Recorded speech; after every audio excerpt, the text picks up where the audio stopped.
나훔 2장 1절에서 13절의 말씀입니다. 파괴하는 자가 너를 치러 올라왔나니 너는 산성을 지키며 길을 파수하며 내 허리를 견고히 묶고 내 힘을 크게 굳게 할지어다.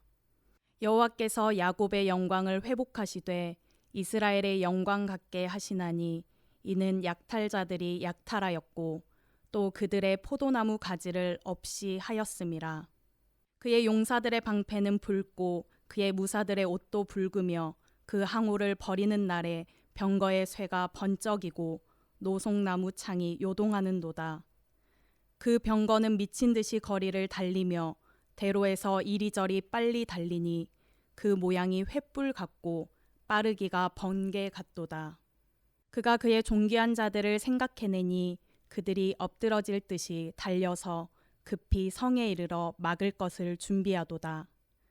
강들의 수문이 열리고 왕궁이 소멸되며 정한 대로 왕후가 벌거벗은 몸으로 끌려가니 그 모든 시녀들이 가슴을 치며 비둘기같이 슬피 우는도다.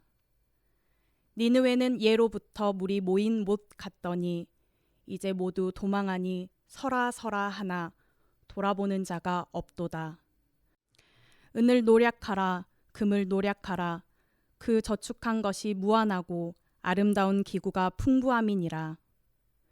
니느웨가 공허하였고 황폐하였도다. 주민이 낙담하여 그 무릎이 서로 부딪히며 모든 허리가 아프게 되며 모든 낯이 빛을 잃도다. 이제 사자의 굴이 어디냐? 젊은 사자가 먹을 곳이 어디냐? 전에는 수사자 암사자가 그 새끼 사자와 함께 거기서 다니되 그것들을 두렵게 할 자가 없었으며 수사자가 그 새끼를 위하여 먹이를 충분히 찢고 그의 암사자들을 위하여 움켜 사냥한 것으로 그 굴을 채웠고 찢은 것으로 그 구멍을 채웠었도다. 만군의 여호와의 말씀에 내가 내 대적이 되어 내 병거들을 불살라 연기가 되게 하고 내 젊은 사자들을 칼로 멸할 것이며 내가 또 내 노략한 것을 땅에서 끊으리니 내 파견자의 목소리가 다시는 들리지 아니하리라 하셨느니라. 아멘. 할렐루야, 복된 아침입니다. 오늘도 하나님께서 말씀을 통해서 여러분에게 은혜 주시고 새 힘 주시고 위로를 주시기를 간절히 소망합니다. 우리가 계속 살펴보고 있는 나훔서에 등장하는 니느웨의 멸망 소식은 유다 백성에게는 사실 무엇보다도 기쁜 소식이었습니다. 우리는 오늘의 본문에서 니느웨의 멸망을 보면서 하나님의 공의와 정의를 거스를 수 있는 세력이 없다는 사실을 깨닫게 됩니다. 역사적으로 볼 때 아수르 같은 침략자는 바벨론과 로마 등의 세력으로 교체되면서 그 후에도 계속 등장하는 것을 살펴볼 수 있습니다. 영원히 지속될 것 같은 그들의 힘은 어느 순간 사라집니다. 우리는 영원한 나라는 하나님 한 분뿐이라는 것을 기억할 수 있어야 합니다. 오늘의 본문은 니느웨를 심판하심으로 인해서 선택받은 백성들의 영광을 회복시키려는 하나님의 뜻을 드러내고 있습니다. 아수르가 망한 이유는 명백했습니다. 그것은 바로 도덕적인 타락과 선민인 유다 백성을 학대하고 억압했던 이유 때문에 하나님의 심판을 벗어나지 못했던 것이었습니다.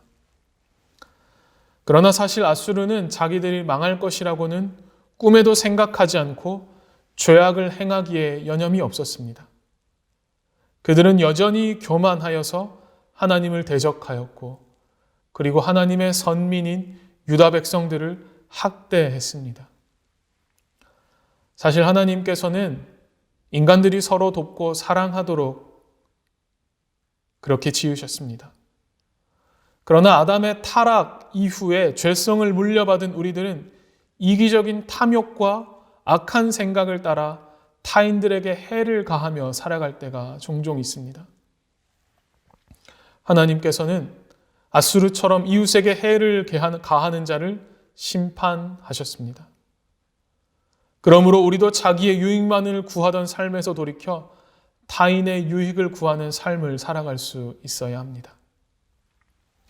서로 사랑하며 살아가지 못한 앗수르의 교만함은 사리를 판단하는 눈을 어둡게 해서 하나님의 심판이 임박했음을 깨닫지 못했습니다. 성경에 등장하는 악인들의 전형적인 몰락의 과정이 있습니다. 그것은 바로 교만과 영적인 어둠으로 인해서 자신의 상황과 하나님의 마음을 알지 못한다는 것입니다.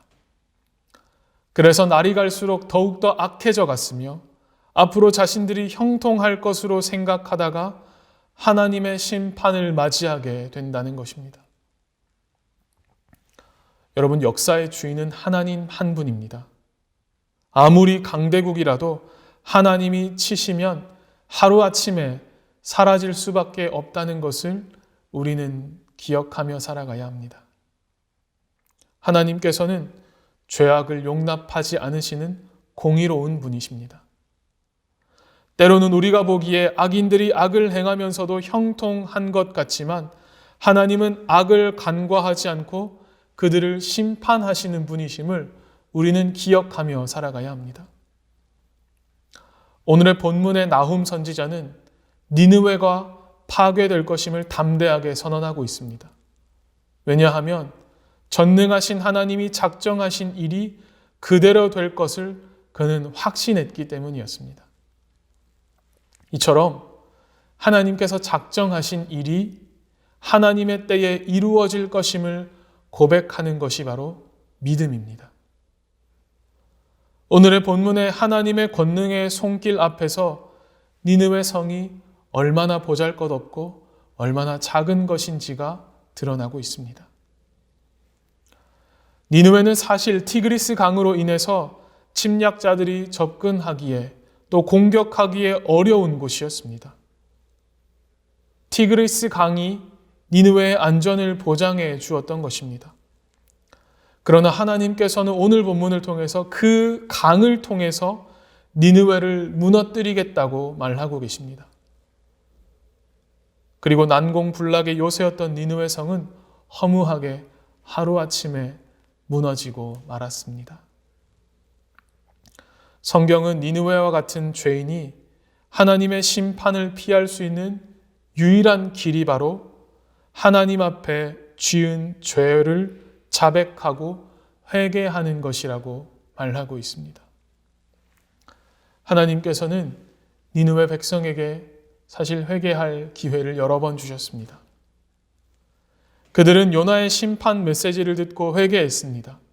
그러나 그 회개가 철저하지 못했고 그들은 다시 죄악의 길로 행하고 말았습니다.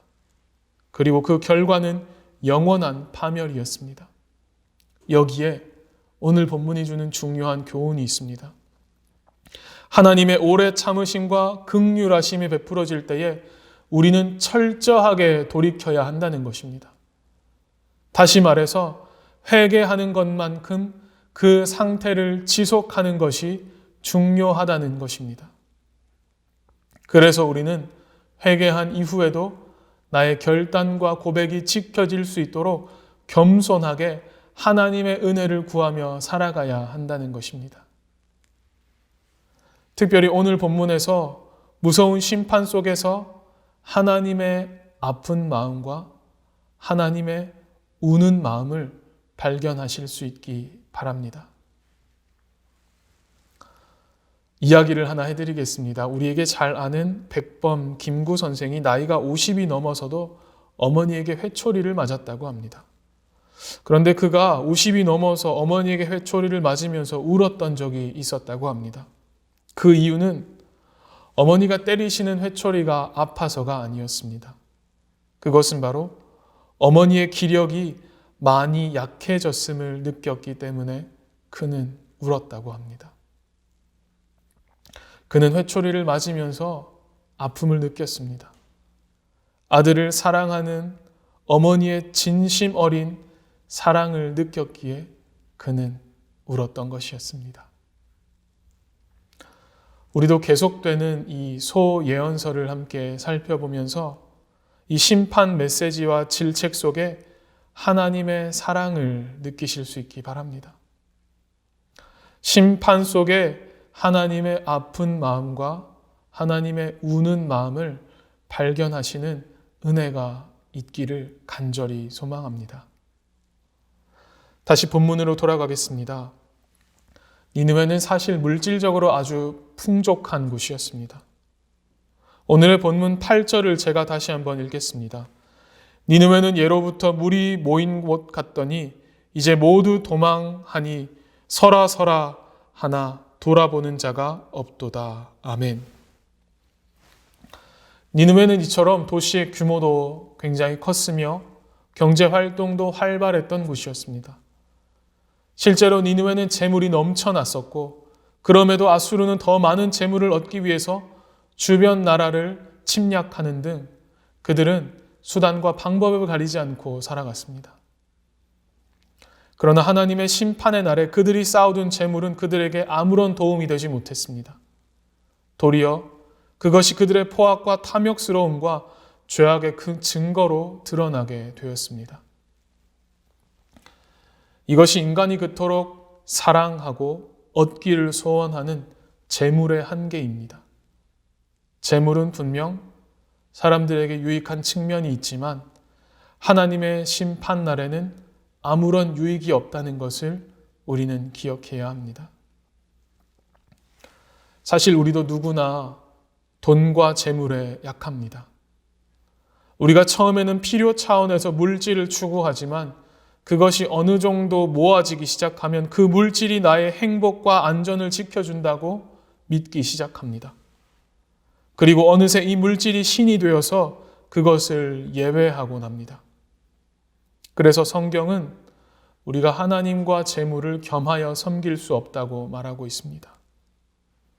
재물관을 보면 그 사람의 믿음을 알 수 있습니다. 우리의 쌓아놓은 재물은 나의 신앙과 관계의 민감성을 둔감하게 해서 하나님의 아픈 마음과 이웃들의 아픔에 대한 공감 능력을 떨어뜨리게 할 가능성이 높습니다. 강철 왕 앤드류 카네기는 부자로 죽는 것이 부끄러운 일임을 말했습니다. 주님은 재물이 필요 없다고 말하진 않으셨습니다. 그러나 물질적인 가치관이 삶의 이유와 목적이 되어서는 안 될 것입니다.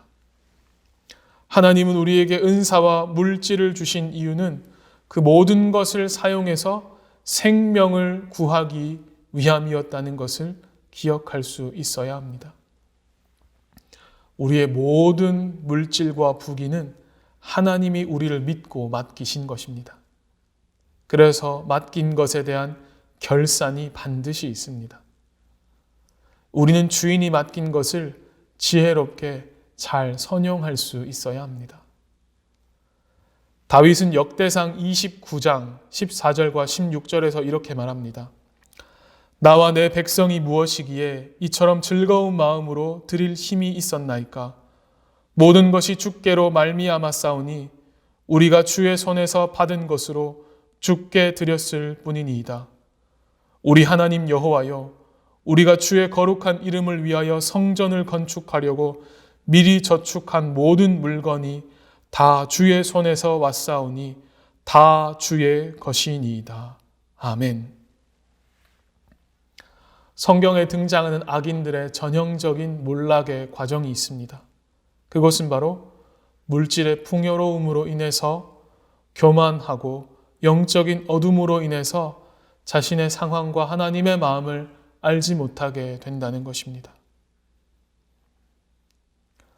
말씀을 정리합니다.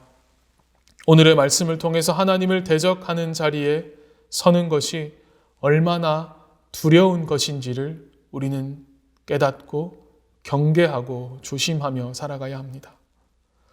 오직 하나님만을 경외하는 자리에 굳게 서는 여러분이 되실 수 있기 바랍니다. 하나님의 오래 참음과 긍휼이 베풀어질 때에 철저하게 돌이키실 수 있기 바랍니다. 그리고 하나님께서 나에게 믿고 맡겨주신 우리의 물질을 지혜롭게 선용하며 살아가실 수 있기 바랍니다. 오늘 하루도 우리가 하나님과 어떤 관계를 맺으며 살아가는가가 궁극적인 우리의 삶과 죽음과 흥함과 망함이 결정됨을 기억하며 고난당하는 백성의 위로자가 되어주시기를 원하시는 하나님과 동행하며 살아가는 귀하고 복된 하루가 되시기를 예수님의 이름으로 축원합니다.